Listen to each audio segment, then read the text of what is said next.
You will hear a number of different recordings, and you will have to answer questions on what you hear. There will be time for you to read the instructions and questions, and you will have a chance to check your work. All the recordings will be played once only. The test is in 4 sections. At the end of the test, you will be given 10 minutes to transfer your answers to an answer sheet. Now turn to Section 1. Section 1.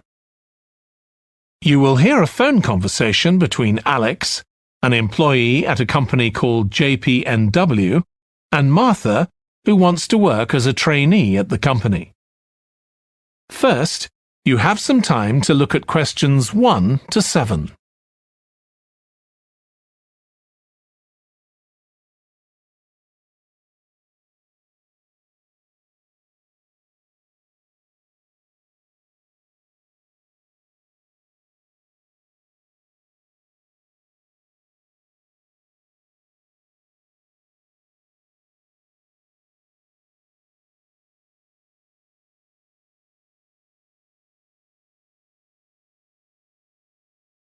Now we shall begin. You should answer the questions as you listen, because you will not hear the recording a second time. Listen carefully and answer questions 1 to 7. Hi, Alex. It's Martha Clines here. James White gave me your number. I hope you don't mind me calling you. Of course not. How are you, Martha? Good, thanks. I'm ringing because I need a bit of advice. Oh yeah, what about? The training you did at JPNW a few years ago, I'm applying for the same thing. Oh right, yes, I did mine in 2014. Best thing I ever did, I'm still working there. Really? What are you doing? Well, now I work in the customer services department, but I did my initial training in finance. I stayed there for the first 2 years and then moved to where I am now. That's the same department I'm applying for. Did you enjoy it? I was pretty nervous to begin with. I didn't do well in my exams at school, and I was really worried because I failed maths. But it didn't actually matter because I did lots of courses on the job. Did you get a diploma at the end of your trainee period? I'm hoping to do the one in business skills. Yes, that sounds good. I took the one on IT skills, but I wish I'd done that one instead. OK, that's good to know.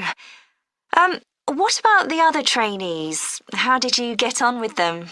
There were about 20 of us who started at the same time, and we were all around the same age. I was 18, and there was only one person younger than me who was 17. The rest were between 18 and 20. I made some good friends. I've heard lots of good things about the training at JPNW. It seems like there are a lot of opportunities there. Yeah, definitely. Because of its size, you can work in loads of different areas within the organisation. What about pay? I know you get a lower minimum wage than regular employees. That's right, which isn't great, but you get the same number of days holiday as everyone else, and the pay goes up massively if they offer you a job at the end of the training period. Yeah, but I'm not doing it for the money. It's the experience I think will be really useful. Everyone says by the end of the year you gained so much confidence. You're right, that's the most useful part about it. There's a lot of variety too. You're given lots of different things to do. I enjoyed it all. I didn't even mind the studying. Do you have to spend any time in college? Yes, 1 day each month. So you get lots of support from both your tutor and your manager. That's good. And the company is easy to get to, isn't it? Yes, it's very close to the train station, so the location's a real advantage. Before you hear the rest of the phone conversation, you have some time to look at questions 8 to 10.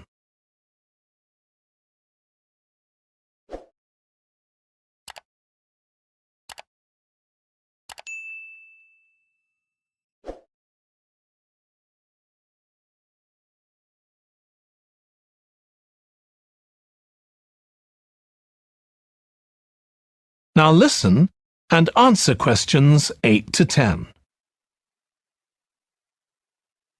Have you got a date for your interview yet? Yes, it's on the 23rd of this month.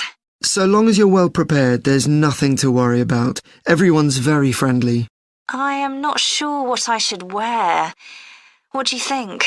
Nothing too casual, like jeans, for example. If you've got a nice jacket, wear that with a skirt or trousers. OK, thanks. Any other tips? Well, I know it's really obvious, but arrive in plenty of time. They hate people who are late. So make sure you know exactly where you have to get to. And one other useful piece of advice my manager told me before I had the interview for this job is to smile. Even if you feel terrified, it makes people respond better to you. I'll have to practice doing that in the mirror. Yeah, well, good luck. Let me know if you need any more information. Thanks very much. That is the end of section 1. You now have half a minute to check your answers.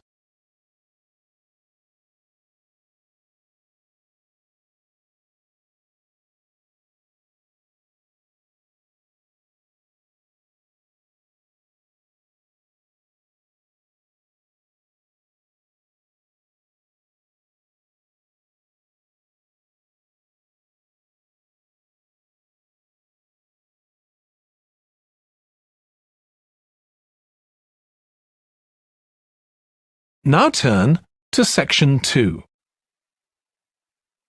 Section 2. You will hear a woman called Annie, who works at the Snow Centre in New Zealand, welcoming a group of visitors to the centre. First, you have some time to look at questions 11 to 16.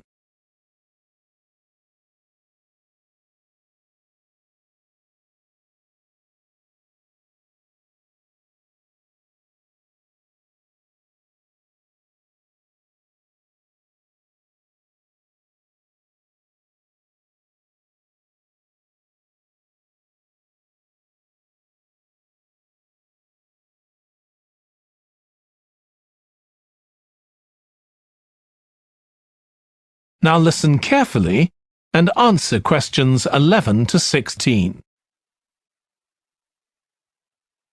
Hi everyone, welcome to the Snow Centre. My name's Annie. I hope you enjoyed the bus trip from the airport. We've certainly got plenty of snow today. Well, you've come to New Zealand's premier snow and ski centre, and we've a whole load of activities for you during your week here. Most visitors come here for the cross-country skiing, where you're on fairly flat ground for most of the time, rather than going down steep mountainsides. There are marked trails, but you can also leave these and go off on your own, and that's an experience not to be missed. You can go at your own speed. It's great aerobic exercise if you really push yourself. Or, if you prefer, you can just glide gently along and enjoy the beautiful scenery. This afternoon, you'll be going on a dog sled trip.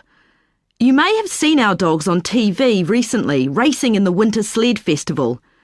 If you want, you can have your own team for the afternoon and learn how to drive them, following behind our leader on the trail. Or if you'd prefer, you can just sit back in the sled and enjoy the ride as a passenger.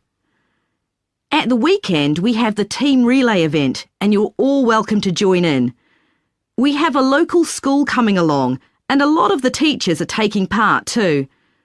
Participation rather than winning is the main focus, and there's a medal for everyone who takes part. Participants are in teams of 2 to 4, and each team must complete 4 laps of the course. For your final expedition, you'll head off to Mount Frenna wearing a pair of special snowshoes which allow you to walk on top of the snow. This is an area where miners once searched for gold, though there are very few traces of their work left now. When the snow melts in summer, the mountain slopes are carpeted in flowers and plants.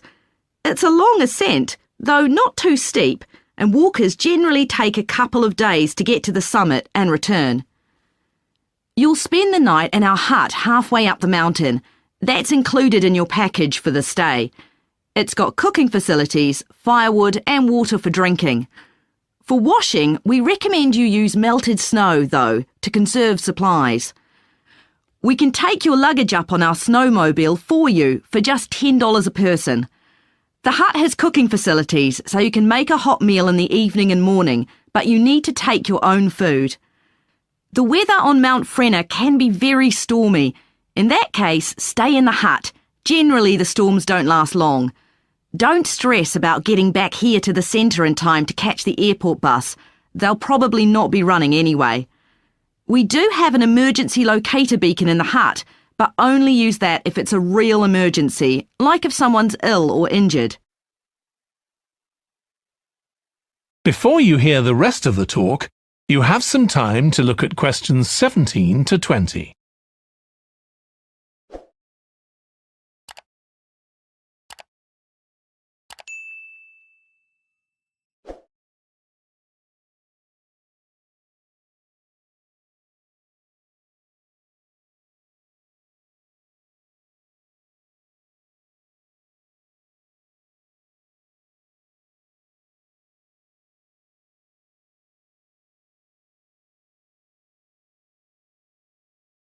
Now listen and answer questions 17 to 20. Now, let me tell you something about the different ski trails you can follow during your stay here. Highland Trail's directly accessible from where we are now. This trail's been designed to give first-timers an experience they'll enjoy regardless of their age or skill, but it's also ideal for experts to practice their technique. Then there's Pine Trail. If you're nervous about skiing, leave this one to the experts. You follow a steep valley looking right down on the river below. Scary! But if you've fully mastered the techniques needed for hills, it's great fun. Stony Trail's a good choice once you've got a general idea of the basics. There are 1 or 2 tricky sections, but nothing too challenging. There's a shelter halfway where you can sit and take a break and enjoy the afternoon sunshine. And finally, Losers Trail. This starts off following a gentle river valley, but the last part is quite exposed, so the snow conditions can be challenging. If it's snowing or windy, check with us before you set out to make sure the trail's open that day. Right, so now if you'd like to follow me, we'll get started. That is the end of section 2. You now have half a minute to check your answers.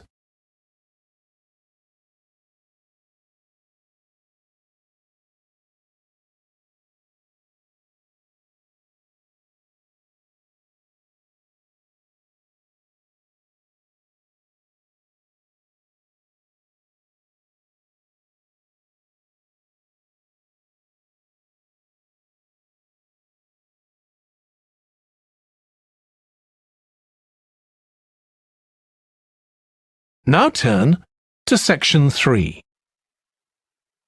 Section 3. You will hear 2 students called Jack and Alice discussing food labels that give information on the nutritional value of foods. First, you have some time to look at questions 21 to 26.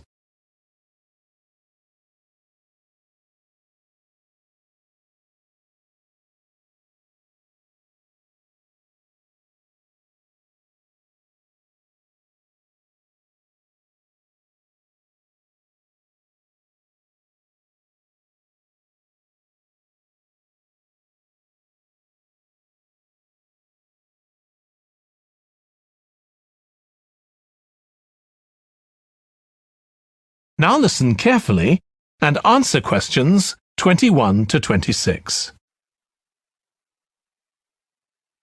I've still got loads to do for our report on nutritional food labels. Me too. What did you learn from doing the project about your own shopping habits? Well, I've always had to check labels for traces of peanuts in everything I eat because of my allergy. But beyond that, I've never really been concerned enough to check how healthy a product is. This project has actually taught me to read the labels much more carefully. I tended to believe claims on packaging, like low in fat. But I now realise that the healthy yoghurt I've bought for years is full of sugar and that it's actually quite high in calories. Ready meals are the worst. Comparing the labels on supermarket pizzas was a real eye-opener. Did you have any idea how many calories they contain? I was amazed. Yes, because unless you read the label really carefully, you wouldn't know that the nutritional values given are for half a pizza. When most people eat the whole pizza. Not exactly transparent, is it? Not at all. But I expect it won't stop you from buying pizza. Probably not, no. I thought comparing the different labelling systems used by food manufacturers was interesting. I think the kind of labelling system used makes a big difference. Which one did you prefer? I liked the traditional daily value system best, the one which tells you what proportion of your required daily intake of each ingredient the product contains. I'm not sure it's the easiest for people to use, but at least you get the full story. I like to know all the ingredients in a product, not just how much fat, salt and sugar they contain. But it's good supermarkets have been making an effort to provide reliable information for customers. Yes. There just needs to be more consistency between labelling systems used by different supermarkets, in terms of portion sizes, etc. The labels on the different brands of chicken flavour crisps were quite revealing too, weren't they? Yeah.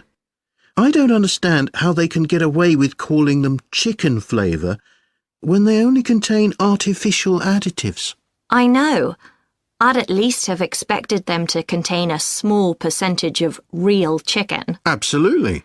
I think having nutritional food labelling has been a good idea, don't you? I think it will change people's behaviour and stop mothers, in particular, buying the wrong things.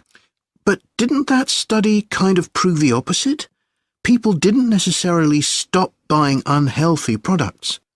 They only said that might be the case. Those findings weren't that conclusive, and it was quite a small-scale study. I think more research has to be done. Yes, I think you're probably right. Before you hear the rest of the discussion, you have some time to look at questions 27 to 30.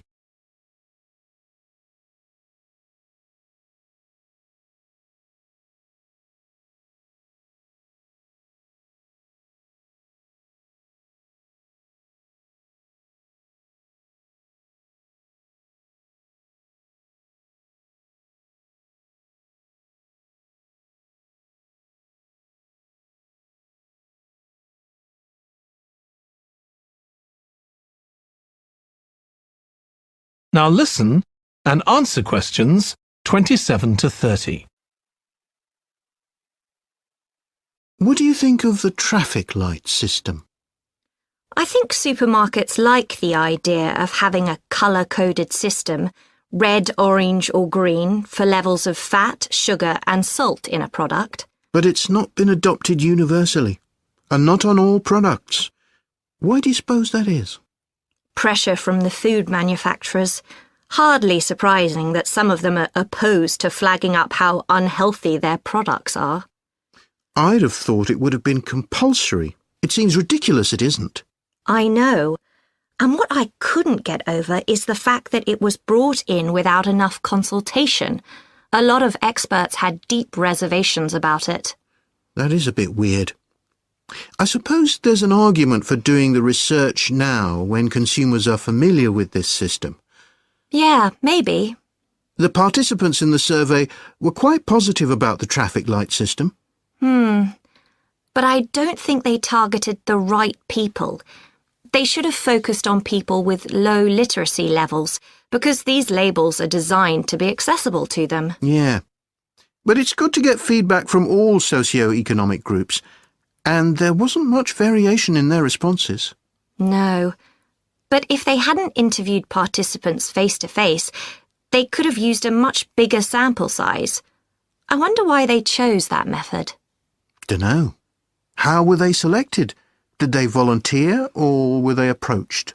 I think they volunteered. The thing that wasn't stated was how often they bought packaged food.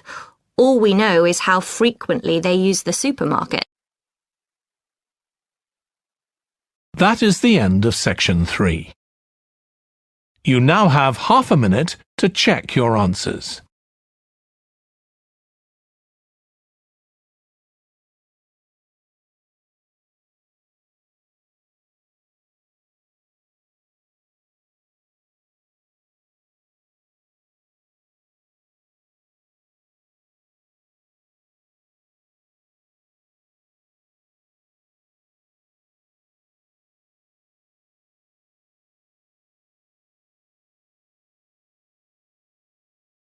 Now turn to section 4.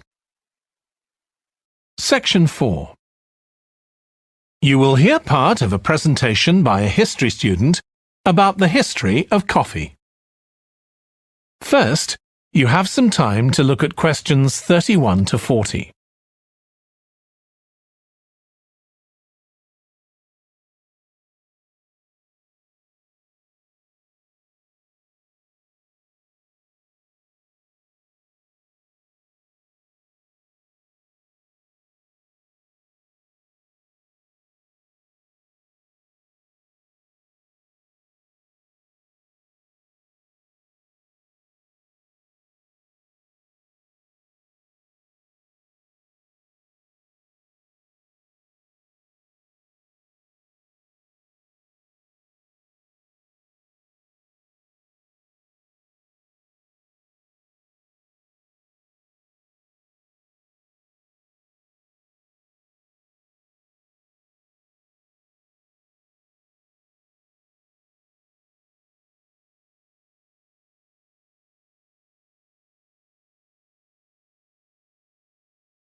Now listen carefully and answer questions 31 to 40.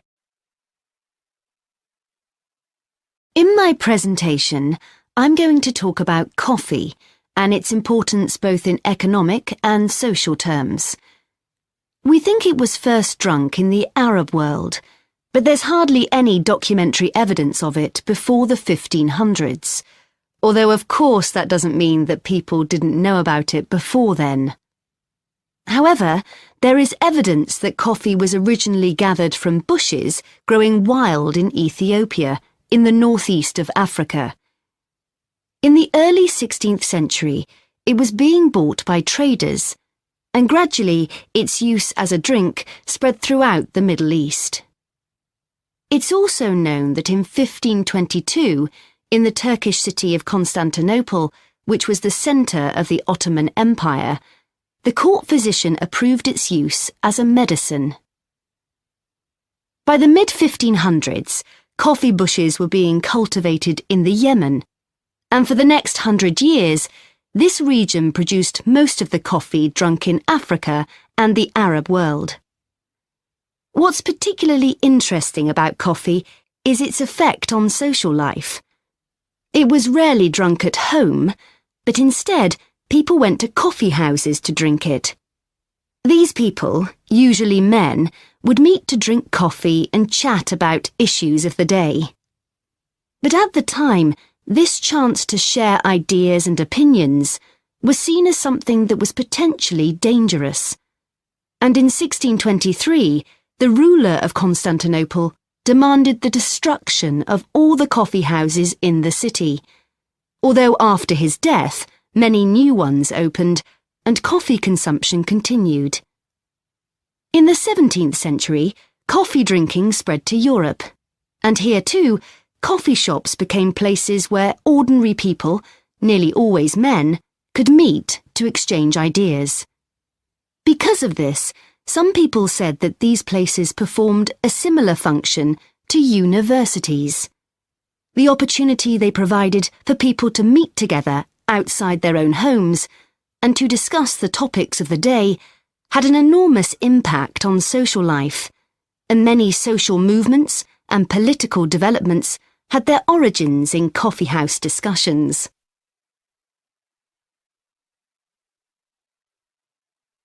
In the late 1600s, the Yemeni monopoly on coffee production broke down, and coffee production started to spread around the world, helped by European colonization. Europeans set up coffee plantations in Indonesia and the Caribbean, and production of coffee in the colonies skyrocketed. Different types of coffee were produced in different areas, and it's interesting that the names given to these different types, like Mocha or Java coffee, were often taken from the port they were shipped to Europe from. But if you look at the labour system in the different colonies, there were some significant differences.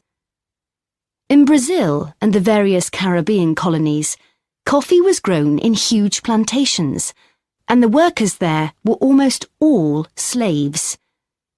But this wasn't the same in all colonies.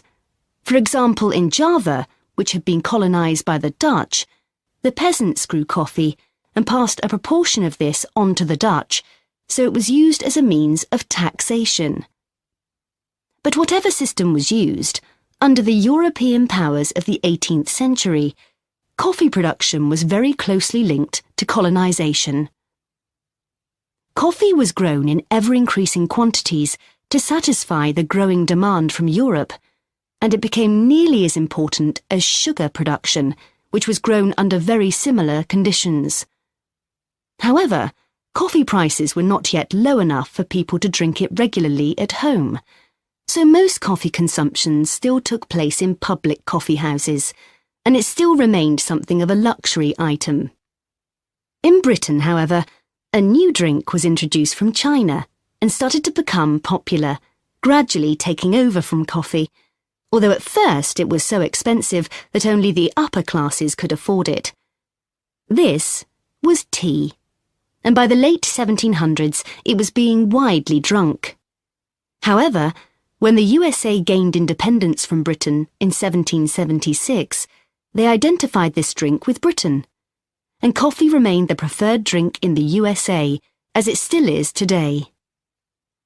So, by the early 19th century, coffee was already being widely produced and consumed. But during this century, production boomed, and coffee prices started to fall. This was partly because new types of transportation had been developed, which were cheaper and more efficient. So now, working people could afford to buy coffee. It wasn't just a drink for the middle classes. And this was at a time when large parts of Europe were starting to work in industries. And sometimes this meant their work didn't stop when it got dark. They might have to continue throughout the night. So the use of coffee as a stimulant became important. It wasn't just a drink people drank in the morning for breakfast. There were also changes in cultivation. That is the end of section 4. You now have half a minute to check your answers.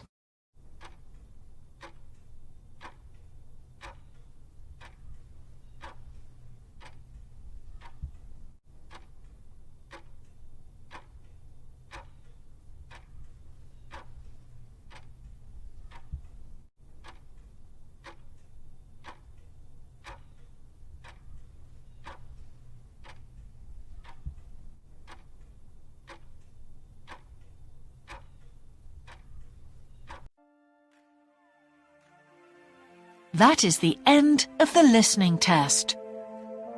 In the IELTS test, you would now have 10 minutes to transfer your answers to the answer sheet.